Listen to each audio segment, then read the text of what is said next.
9-10 یعنی کہ 9ویں اور میٹرک کا امتحان جو ہے وہ الیکٹیو سبجیکٹس میں لیا جائے گا ان مضامین میں جو بچوں نے چوز کیے ہیں، اور اس کے ساتھ میتھمیٹکس جو سب کے لیے یکساں ہے وہ بھی اس کا بھی امتحان ہوگا، یعنی کہ 9ویں 10ویں کا امتحان جو ہے وہ 4 مضامین میں ہوگا، باقی جو مضامین ہیں ان میں نہیں ہوگا، الیکٹیو سبجیکٹس اور میتھمیٹکس۔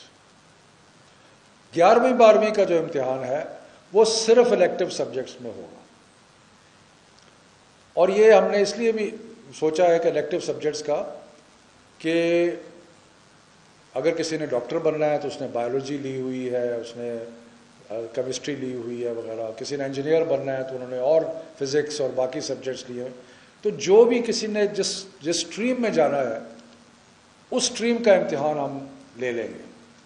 اور جو باقی سبجیکٹس ہیں ان کا امتحان نہیں دیں گے۔ تو یہ اس سے اسٹوڈنٹس کے لیے کچھ آسانی جو ہے وہ پیدا ہوگی۔ اور دوسرا جو آسانی ہم نے پیدا کی ہے، کیونکہ ہم ایگزام شروع کر رہے تھے، سارے پاکستان کے بورڈ جو تھے وہ 24 جون سے امتحان شروع کر رہے تھے،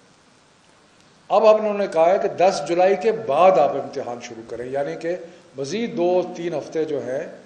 وہ بچوں کو مل جائیں گے تیاری کرنے کے لیے۔ اور تیسرا ہم نے بورڈز کو یہ بھی کہا ہے کہ ایک پرچے اور دوسرے پرچے میں تھوڑا سا وقفہ بھی رکھیں، تاکہ یہ کرنے کا مقصد یہ کیوں کیا ہے،